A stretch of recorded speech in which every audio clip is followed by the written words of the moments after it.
solve two-step equations using the inverse operation to isolate the variable. I'm going to begin by drawing a line through the equal sign. This is showing me that I have two sides to this equation. I'm going to start with the side that has the variable. I need to do the inverse operation to the numbers on this side to move them to the right-hand side of the equation. I'm going to begin by doing the inverse operation to the positive 2. The inverse of a positive 2, or plus 2, is to minus 2.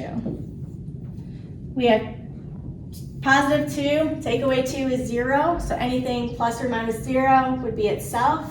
So we end up on the left-hand side with x divided by a negative 5. And then on the right-hand side, we have the same signs, so we're going to add the absolute values. 13 plus 2 is 15. The largest absolute value is 13. That has a negative, so my answer takes the negative.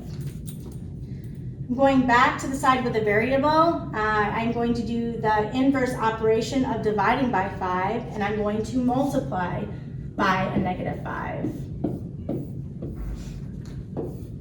And I'm going to make sure I do that to both sides. A negative 5 divided by a negative 5 is 1. Anything times 1 is itself, so you end up with isolating the x on the left-hand side. 15 times 5 is 75.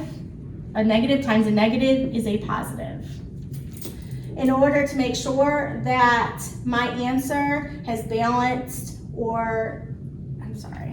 to make sure that my answer is correct and it balances the equation, I'm going to take it and substitute it back into the original problem in for x, and I'm going to use the order of operations to solve it. So we have 75 substituted in for x, and then we're going to divide that by a negative 5 and add 2.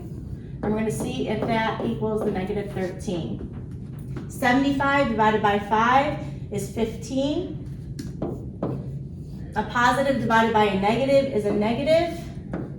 Bring down the 2. Here we have different signs. So I'm going to subtract the absolute values. 15 take away 2 is 13. The largest absolute value is 15. That has a negative, so my answer has a negative, and it does balance.